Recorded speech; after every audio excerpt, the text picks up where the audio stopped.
오늘은 베드로의 눈을 뜨게 한 이방인이라는 제목으로 여러분과 은혜를 나누고자 합니다. 베드로의 눈을 뜨게 한 이방인. 오늘 본문을 보면 베드로가 욥바에 사는 시몬이란 사람 집에 머물고 있을 때 가이사랴에 있었던 로마 백부장 고넬료의 초병을 받아서 그 집에 가서 복음을 전한 일이 기록되어 있습니다. 로마군 백부장이었던 고넬료라는 사람이 있었다는 거죠. 가이사랴라고 하는 지중해변에 있는 도시가 있어요.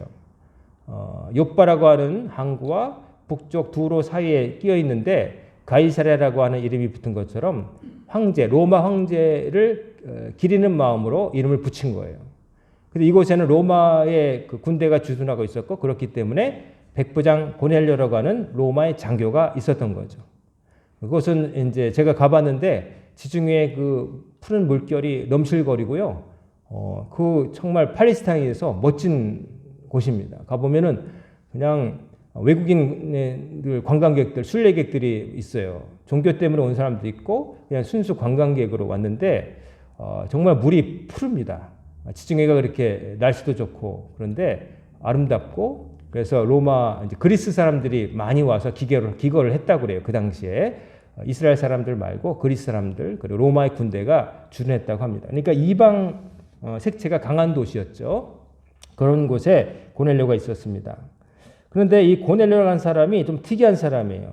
로마의 그 이탈리아 부대 군대 백부장 100명가량의 자기의 휘하 병사를 지휘할 수 있는 그런 장교인데 이 사람이 그가 10장 2절에 보면 경건하여 온 집안과 더불어 하나님을 경외하며 백성을 많이 구제하고 하나님께 항상 기도하더니 로마 군인이 보통의 경우라면 로마의 황제를 신으로 받들고 이방신을 섬겨야 마땅한데 이 사람은 어느 순간인가 하나님을 믿는 신앙인이 되어 있었다는 거죠.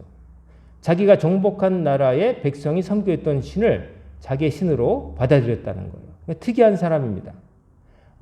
이 사람이 어떻게 해서 하나님 믿는 사람이 되었는지 과정에 대한 설명이 없긴 한데 어쨌든 이 사람은 보통 사람과 달랐어요. 하나님을 믿었어요. 경건했어요. 그리고 항상 자기 집안과 더불어 하나님을 경외했다. 자기만 믿은 게 아니라 자기 집안 식구들까지도 하나님을 믿는 신앙으로 개종을 했다는 거예요. 이방인인데. 그리고 단순히 그 정도가 아니라 백성을 많이 구제하고 자기가 정복한 나라에 가가지고 막 윗사람처럼 우월하게 굴면서 명령 내리고 함부로 대하고 그러기 쉽잖아요. 너희들은 내 로마의 식민지고 이를테면 일본군 순사가 조선 백성을 존중하면서 대할 리가 없잖아요. 근데 그런 비슷한 입장인데 로마의 이 백부장이 유대인들을 선하게 됐다. 어려운 사람들을 많이 도와줬다는 거예요. 그리고 다른 하나는 또 하나님께 항상 기도했다. 항상 기도한 건 24시간 기도하는 게 아니라 유대인들의 습관을 따라서 시간마다 정해놓고 하루에 3번 이상 정해진 시간에 기도를 했다는 거죠. 그래서 3절을 보면 하루는 제 9시쯤 돼요. 9시라고 하는 거는 거기다 6을 더해야 오늘날의 시간이 되는데 이제 15시 즉 오후 3시쯤에 기도하는 시간에 평소와 다름없이 기도를 했다는 거예요. 기도를 했는데 그때는 환상 중에 밝히 보며 천사를 봅니다. 천사가 고넬료에게 무슨 일입니까? 했더니 내 기도와 구제가 하나님 앞에 상달되어 기억하신 바가 되었다. 천사가 고넬료에게 말하는 겁니다. 네 기도와 구제가 하나님께 상달되었다. 하나님께서 기억하신다. 네가 어떻게 기도하는지, 네가 다른 사람들을 어떻게 대하는지, 하나님을 대하는 태도와 사람을 대하는 태도 두 가지가 하나님 마음에 들었다는 거예요. 그러니까 우리의 신앙생활에 두 가지 측면이 있어요. 1차적으로는 우리가 하나님을 어떻게 대하는가. 하나님을 경외해야 되는 거예요. 하나님을 경외한다는 건 뭐냐면 위에 계신 분답게 대한다는 거예요. 높은 분이다. 가장 높은 분이다 생각한다는 건 뭐예요? 그분의 명령은 내가 반드시 지켜야 되고 그분은 나에게 가장 중요한 분이다. 누구보다도 중요한 분이다. 삶에 가장 중요한 분이다 하는 거예요. 그렇게 사는 거예요. 그러니까 하나님과 맺은 약속이 제일 중요한 거예요. 사람과 맺은 약속보다 하나님과 맺은 약속이 제일 중요한 거예요. 그게 1번인 거예요. 그리고 또 이 사람은 구제했다. 사람에 대한 태도가 있어요. 하나님을 믿는 사람은 다른 사람을 어떻게 대해야 되느냐? 긍휼과 자비로서 대해야 되는 거예요. 인격적으로 대해야 되는 거예요. 하나님을 잘 믿는다고 하면서 다른 사람을 홀대하고 나보다 못하다 생각하고 막 짓밟고 내가 권력이 있다고 해서 힘없는 사람을 함부로 보고 내가 뭔가를 더 가질 것 있다고 해서 자랑하고 그러지 않는다는 거예요. 어려운 사람들을 보면 도와줄 줄 안다는 거예요.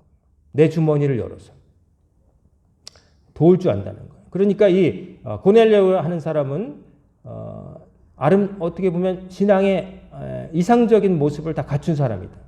하나님을 대하는 태도와 사람을 대하는 태도가 온전했다는 거죠. 하나님께 경외의 감으로 우러러보는 모습으로 그리고 사람들한테는 평등한 사람으로 내가 로마군의 백부장이라고 해서 이스라엘 사람들을 야 이것들 다 우리가 지배한 나라 백성인데 식민지 백성인데 함부로 다뤄도 돼 그러지 않았다는 거예요. 어려우면 편의를 봐주고 도와줬다는 거예요. 정말 얼굴 한번 보고 싶은 사람이에요. 어떻게 이방인인데 이런 마음을 가지고 살 수 있었을까? 그냥 그런 믿음을 갖고 있었다라고 설명되어 있는데 이 사람은 도대체 부모는 어떤 사람이고 어떻게 해서 또 이탈리아 군대에 입대해서 장교까지 되었고 여기서 어떻게 살았을까 아주 궁금해지는 사람이에요. 근데 어쨌든 성경은 그런 자세한 설명은 없고 그 사람이 그 당시에 어떤 모습이었느냐. 기도와 구제가 하나님께서 기억하실 만한 사람이 되었다는 거죠. 여러분과의 저의 신앙의 모습도 고넬료와 같기를 주의 이름으로 축원합니다. 하나님을 경외하세요. 하나님을 높이 경외한다는 건 하나님을 여러분 모든 삶 속에 가장 중요한 분으로 여긴다는 거예요. 2번, 3번, 4번, 5번으로 미는 게 아닌 거예요. 하나님을 그렇게 정말로 믿는 거예요. 그러니 그 말씀을 가벼이 들을 수 없고 그분과의 약속을 어길 수가 없고 그분을 드러내는 일이라면 아낌없이 헌신할 수 있다는 거죠. 그리고 또 놓치기 쉬운 건데 사람을 대하는 태도. 나 저 사람은 믿으면 좋은데 사람한테는 함부로 그래. 그건 믿음 좋은 거 아니에요. 하나님께서 그렇게 하라고 하지 않으셨기 때문에 하나님 명령을 어긴 거기 때문에 무슨 믿음이 좋은 거예요. 하나님이 어찌 사람을 멸시하라고 하셨어요. 하나님이 네 몸과 같이 사랑하라고 하셨죠. 근데 그 하나님 명령을 안 지키는 거 아니에요. 사람을 멸시하고 함부로 대하는 거.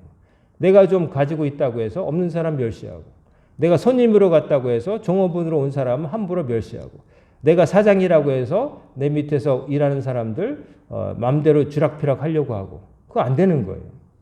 그러면서도 나는 신앙을 가졌다. 그거는 모순인 거예요. 말이 안 된다는 얘기예요. 근데 이 두 가지를 고넬료는 갖추었다. 그래서 그 사람이 이제 3시에 기도하는데 천사가 말을 하는데 지금 네가 사람을 욥바에 보내라. 그러니까 고넬료가 있던 가이사랴에서 남쪽에 있는 욥바라고 한 항구 도시로 보내라. 거기 가면은 모두장이 시몬이라는 사람이 있다. 모두장이라고 하는 건 뭐냐면 가죽을 다듬는 사람이에요. 소가죽이나 양가죽을 벗겨가지고 털을 제거하고 거기에 약품 처리를 해서 이제 가방이라든지 천막이라든지 옷이라든지 이런 걸 만들 수 있는 그런 걸로 만드는 거죠. 막 무드질이라고 해서 막 이렇게 문대야 돼요. 그래가지고 부들부들하게 만들고 냄새 같은 것도 막 나고. 그러니까 이제 무두장이라고 하는 것은 좋은 직업은 아니에요. 돈은 벌지 모르겠지만 우리나라도 옛날에 갓밭이라고 해서 가죽 다루는 사람을 가죽, 소가죽 같은 거 이렇게 다루는 사람을 갓밭이라고 해서 멸시했어요. 백정, 갓밭이 뭐 이런 사람들. 그러니까 이제 왜냐하면은 가죽이라는 게 뭐예요? 죽은 짐승의 피부잖아요. 그러니까 아무래도 그런 피 만지고 냄새 나고 이러니까 지체 높은 사람들 안 했어요. 특별히 천한 신분에 있던 사람들이 그런 일을 했던 거예요. 사람의 시신을 만진다든지 동물의 시신을 만든다든지 이런 것들은 그냥 니들이 해라, 니들이 담당해라 하고서 줬어요. 그렇게 한 것을 받아들인 이유는 어떻게 보면은 니들만 그 일을 할 수 있어라고 일을 독점하게 한 거니까 천신은 받더라도 어쨌든 우리 아니면 이 일을 할 사람이 없어 하니까 밥벌이는 보장된 거니까 이제 사회적으로 그게 용인이 된 거죠. 어쨌든 무두장에 시몬이라는 사람이 있다는 거죠. 그 집에 시몬이라는 베드로가 있다. 그러니까 시몬이라는 이름은 유대인들 사이에서 아주 흔한 이름이었어요. 시몬 베드로. 베드로가 별명이고 원래 이름이 시몬이잖아요.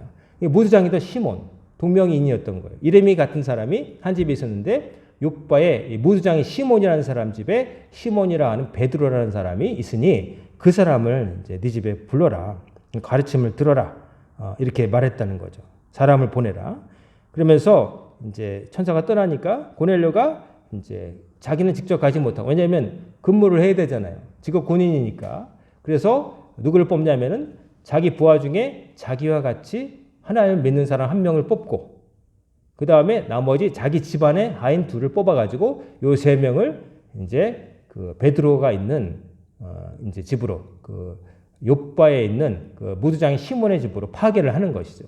사실은 이 일은 어떻게 보면 장교의 입장에서는 좀 하면 안 되는 일이었어요. 왜냐하면 자기의 입장은, 자기의 직분은 그 로마의 군인으로서 그 자기가 할 공무가 있는데 지금 한 명의 자기 부관 비슷한 사람을 뽑아가지고 자기 개인적인 일을 시키는 거잖아요. 그러니까 은밀하게 했을 것 같아요. 그리고 한 명을 뽑고 또 두 명 자기 집안 사람을 보내요. 자기 집안 사람은 자기가 시킬 수 있으니까. 그러니까 그 하인 두 명을 욥바로 보냈는데 왜 자기 부하 중에 한 명을 보냈느냐? 가는 도중에 뭐 검문을 당하든지 뭐 이럴 경우에 신분 보장이 필요하잖아요. 그러니까 우리 이제 만약에 누가 당신들 어디 가는 거야 그러면 그 군인이 나서 가지고 아마 신분을 보장했겠죠. 저 가이사랴에 있는 백부장 고넬리우스 분께서 이제 보내는 거라고, 이렇게 하기 위해서 이제 세 명을 보낸 거죠. 그래가지고 그러고 있는 당시에 그 이튿날 이제 출발했습니다. 잠깐 버스 타고 가는 게 아니라 하루 길이 걸리는 거예요. 그 다음 날 이제 그 사람들 출발했고 전날 그 이튿날 이제 그 도착합니다. 근데 베드로는 그때 기도를 했다는 거예요. 그때가 제 6시라고 구절에 돼 있어요. 6시면 6 더하기 6을 더하면 12시. 정오에 기도하는 거예요. 3시에도 기도하지만 12시에도 기도했거든요. 그때 베드로도 역시 기도하고 있었어요. 그 무드장의 시몬의 집 옥상에 올라가서. 왜 옥상이냐? 그 팔레스타인 지방은 더워가지고 저녁 때 활동하는데 지붕에다가 뭘 하냐면은 그 커튼 같은 거, 천막 같은 걸 쳐놔요. 그러면 햇빛만 가리면 거기는 습기가 많지 않기 때문에 바람만 불면 좀 시원해요. 근데 여기가 뭐 항구 도시였으니까 그 정도로 시원할지 모르겠지만 지중해 변이니까 뭐 멋있었겠죠. 날씨가 시원하니까 기도하기 좋고, 아래층에서는 아무래도 무두쟁이 집이니까 작업하는 소리도 들을 거고 사람도 오고 할 거니까 조용하게 기도하려고 아마 옥상으로 올라간 것 같아요. 그들의 옥상은 평평했어요. 우리처럼 이렇게 뾰족한 그런 눈이 오거나 뭐 이런 지형이 아니기 때문에 평평했어요. 거기에 천막이 쳐져 있을 거예요. 거기서 기도했던 거예요. 근데 기도하는 가운데 그가 이제 점심이니까 배가 고파진 거예요. 그래서 식사 준비 좀 해달라고 사람들에게 얘기했는데 갑자기 그때 황홀경에 빠져요. 환상을 보게 된 거죠. 그때 뭐가 보냐면 하늘이 열리며 한 그릇이 내려오는 것을 보니 큰 보자기 같고 네 개를 떼어 땅에 들이었더라. 하늘에서 큰 네 개 보자기 같은 게 쭉 내려오는 환상을 봅니다. 근데 들여다보니까 그 안에는 땅에 있는 각종 네 발 가진 짐승과 기는 것과 공중에 나는 것들이 있더라. 여기 보면은 네 발 짐승은 우리가 아는 뭐 양, 소, 뭐 별 이제 네 발 짐승. 기는 것들은 곤충, 뭐 아니면 뱀, 벌레 같은 거. 그 다음에 이제 나는 새 같은 게 있던 거죠. 그 다음에 소리가 나는데 잡아먹으라 하는 소리가 들렸다는 거죠. 베드로가 뭐라고 하냐면 주여 그럴 수 없나이다. 속되고 깨끗하지 아니한 것은 내가 결코 먹지 아니하겠나이다. 속되고 깨끗하지 않은 건 못 먹겠다. 그 보자기 속에 있었던 짐승들 중에는 유대인의 율법에서 먹으면 안 된다고 규정된 것들이 있었던 거예요. 어떤 걸 못 먹게 하냐면은 되새김질을 하지 않는 짐승. 그러니까 양이나 소 같은 그 되새김하는 거 말고, 또 되새김질 여부 그 발굽도 갈라져 있어야 돼요. 발굽이 하나로 있으면 안 돼요. 근데 돼지는 되새김질하지 않으니까 먹으면 안 된다. 유대인들께서 돼지 안 먹어요. 그리고 기는 것들, 비늘 없는 생선. 그래서 유대인들은, 아랍 사람들도 문어나 조개 같은 거 잘 안 먹어요. 게도 잘 안 먹어요. 갑각류도 안 먹어요. 비늘이 없기 때문에. 그런 거 안 먹고, 새 중에서도 그 까마귀나 독수리나 말똥가리, 매, 맹금류, 올빼미, 펠리컨, 그러니까 육식을 먹는 새는 먹지 않도록 했어요. 나머지 메추라기나 이런 것들은 먹었지만 그런 것들은 율법상 못 먹게 돼 있었어요. 그러니까 그런 것들이 섞여 있었나 봐요. 그러니까 못 먹겠습니다. 근데 말씀이 또 먹으라. 하나님께서 먹으라. 그러니까 또 안 먹겠습니다. 그러니까 하나님께서 깨끗하게 하신 것을 하나님께서 깨끗하다고 하신 걸 네가 속되지 말하다고 함부로 말하지 말라 하는 소리를 들었는데도 3번이나 베드로가 못 먹겠습니다, 못 먹겠습니다 했다는 거죠. 그리고 나서 이제 그릇이 올라갔다는 거죠. 그럼 베드로가 이제 그걸 보고서 이게 무슨 뜻일까? 분명히 내가 배운 유대인 율법에 보면은 이런 거 먹지 말라고 했는데 자꾸 그런 걸 먹으라고 하는 음성이 들리고, 또 놀라운 거는 분명히 율법에는 부정하다고 해서 먹지 말라고 하는데 하나님이 깨끗하다고 하신 것을 네가 함부로 더럽다고 하지 말아라. 이 말씀은 뭘까? 고민하게 되는 거죠. 여기서부터 베드로라고 하는 사람, 예수님의 제자였지만 베드로라고 하는 사람이 갖고 있던 한계가 여기 있는 거예요. 예수님의 제자지만은 그때까지도 베드로가 그랬으니 다른 사람도 마찬가지고요. 유대인의 율법에 얽매여 있었어요. 한시적으로 유대인에게만 주신 그 율법에 얽매여 가지고 그것을 누구나 지켜야 된다고 생각했던 거예요. 인간의 작은 머리로. 그거는 유대인들에게 주신 말씀인데 만인에게 준 말씀이라고 생각한 거죠. 이방 땅에 사는 사람도 지켜야 되고 나도 이방 땅에 와 있어도 이거 지켜야 된다. 이렇게 생각했다는 거죠. 어쨌든 여기서 한번 흔들립니다. 그리고 있는데 밖에서 사람 소리가 들리는 거예요. 그러더니 성령께서 말씀하시되 2사람이 너를 찾으니, 여기 19절에 2사람이라고 했는데 사실 3사람입니다. 2사람이라고 표기된 성경 사본이 있는데 딴 거에는 3사람이 돼 있어요. 우리가 봤죠? 앞으로 종 2명하고 군인 중에 1명 뽑아서 3명이 보낸 게 확실해요. 이건 2명이라는 거는 그 사본의 오류예요. 혹은 이렇게 볼 수도 있죠.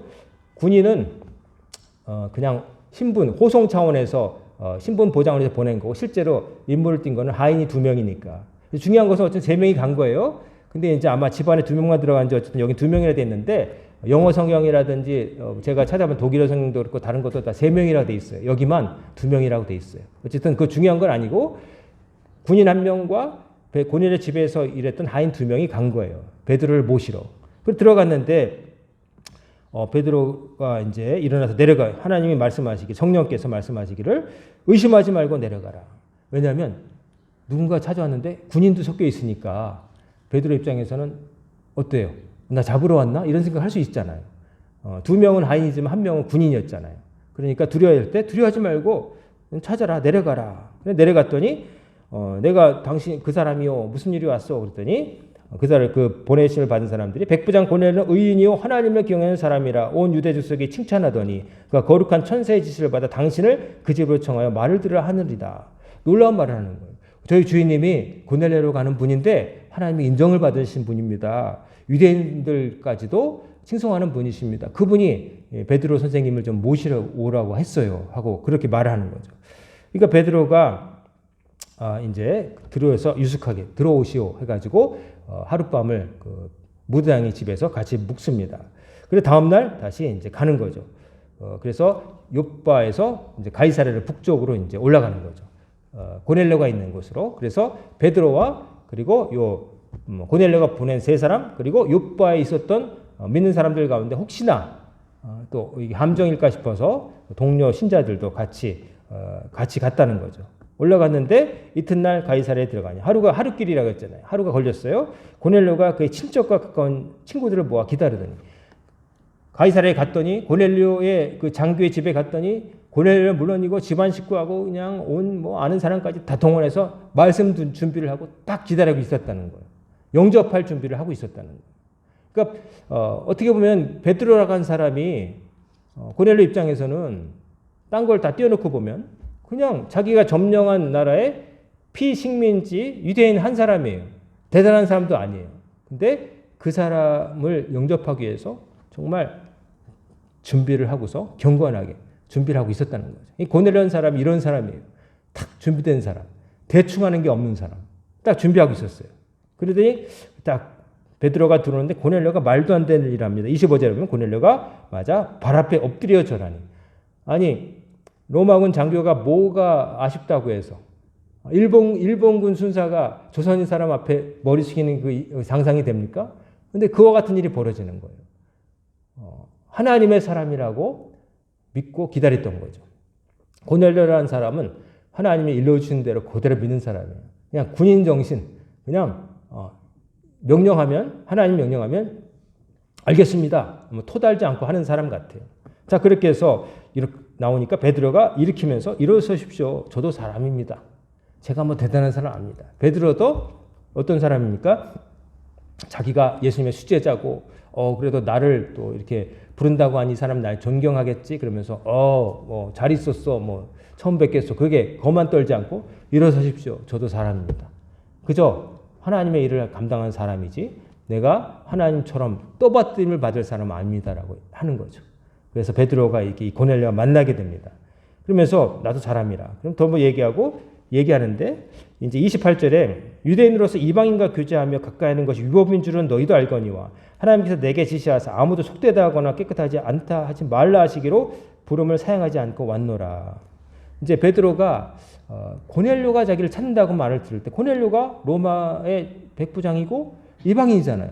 사실 그 당시에 유대인들은 이방 사람들과 한 자리에 그 집에 가지 않았어요. 왜냐하면 그 집에 가게 되면 필연적으로 그 집 물건을 만지게 될 것이고 뭐 의지 않는다든지 이방인과 악수를 접촉하게 되면 그 하나님께서 금지한 것을 만지고 살았던 사람들과 접촉함으로 나도 부정하게 된다 생각해서 식사도 같이 아니하고 그 집에도 안 갔거든요.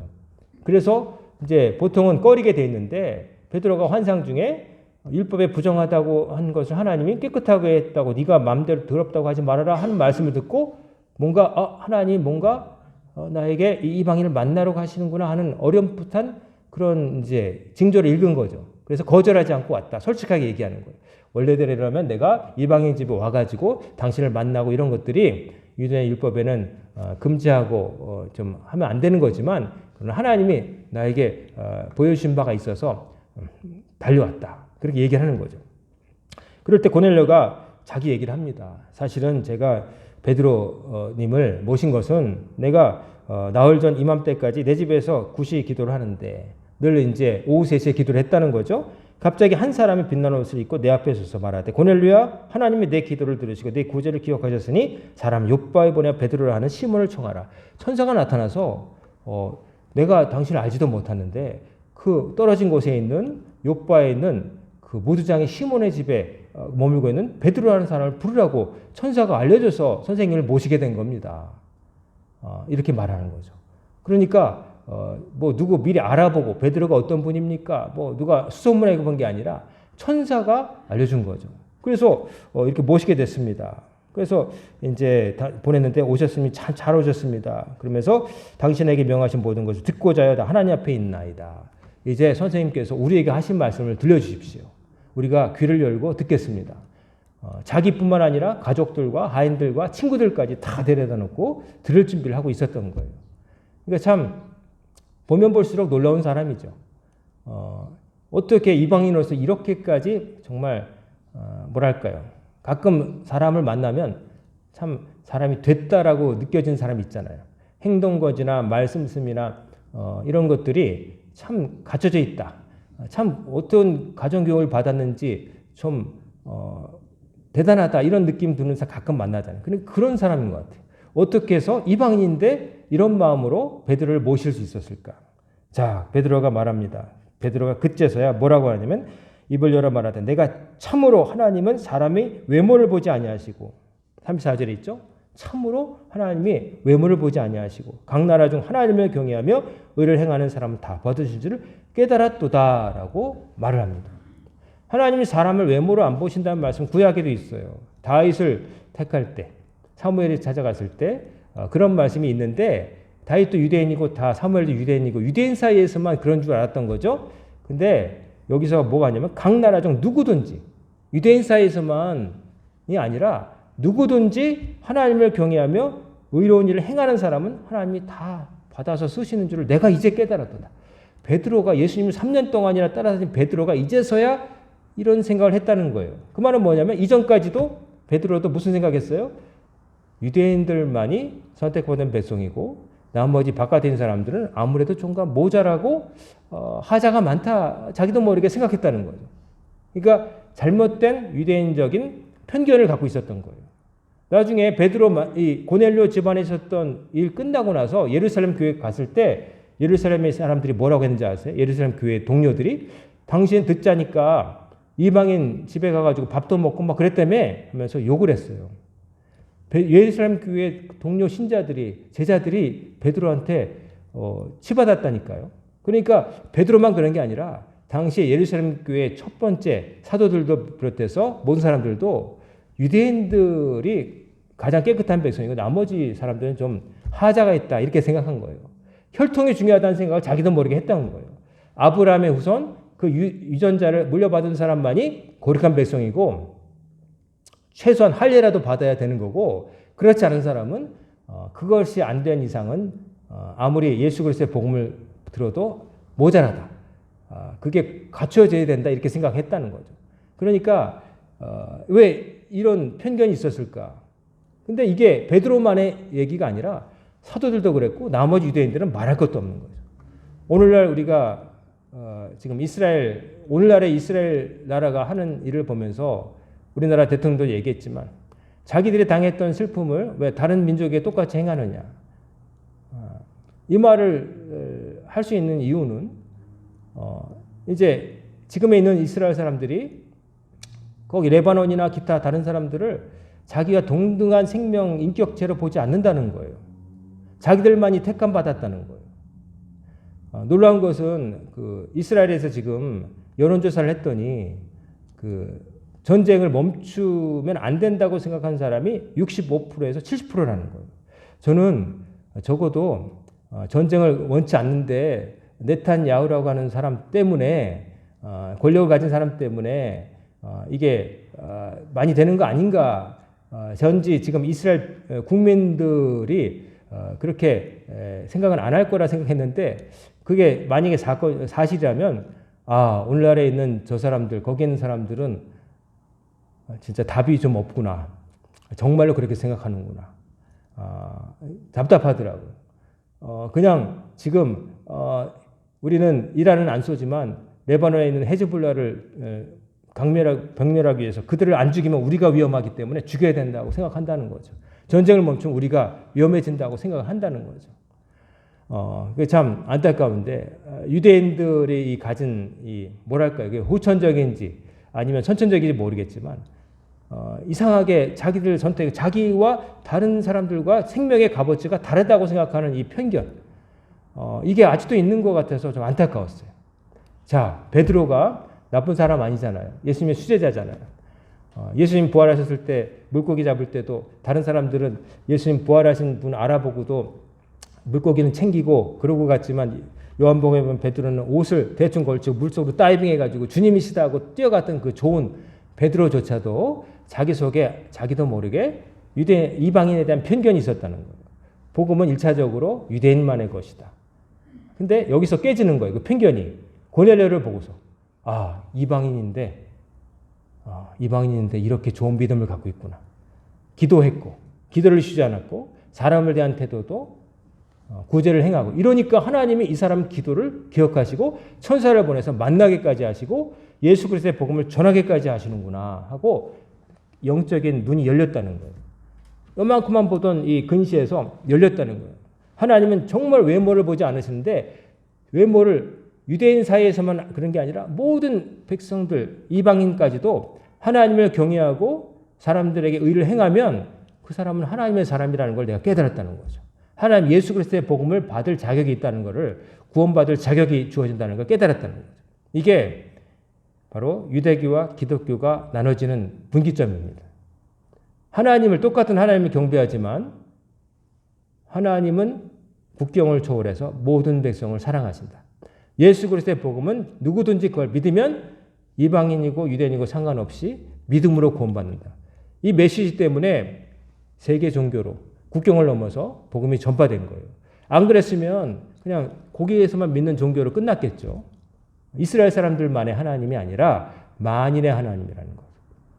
이스라엘 사람도 그 얘기는 부정하지 않지만 우리가 가장 먼저고 우리가 다른 사람들이 갖추지 않은 것을 선천적으로 가졌다고 착각을 한 거예요.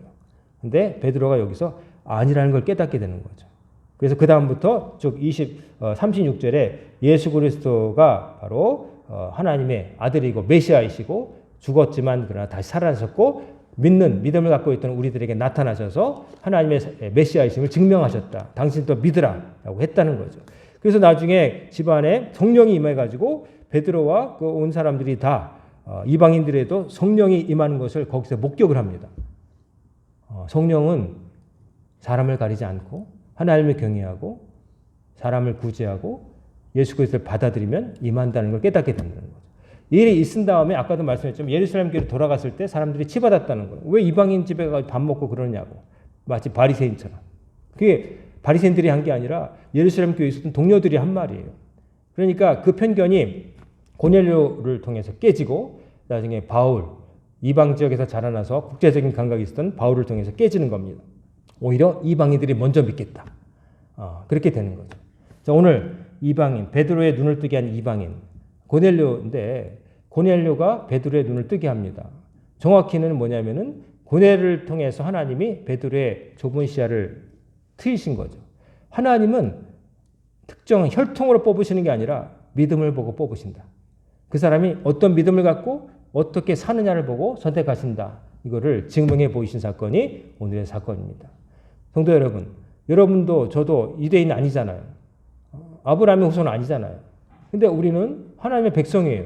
어디 가서도 말할 수 있어요. 예수님의 제자고 하나님의 백성이에요. 하나님의 자녀예요. 그렇게 말할 수 있는 거는 하나님이 외모를 보지 아니하시고 여러분과 제가 가진 믿음을 보시기 때문에 우리가 하나님의 자녀가 되는 권세를 얻게 된 거예요. 그러므로 여러분 이 은혜를 기억하시고 여러분도 고넬료처럼 기도와 구제로서 하나님을 경외하고 사람을 하나님께서 명령하신 방식으로 대하며 사시는 의인이 되셔서 하나님의 백성으로 선택받고 여러분을 통해서 다른 누군가도 예수님을 만나는 놀라운 열매가 맺혀지기를 주의 이름으로 축원합니다. 아멘. 기도하겠습니다. 고마우신 아버지 하나님, 새벽부터 이 시간까지 저희들과 함께 하셔서 감사드립니다. 고넬료를 통해서 베드로의 좁은 시야를 여시고 복음이 세계적으로 전파되는 길을 여신 하나님, 저희들의 눈도 열려주시고 저희들도 이방인으로서 구원받게 되셨으니 감사하게 하시고 저희들도 고넬료처럼 살아갈 수 있도록 인도하여 주옵소서.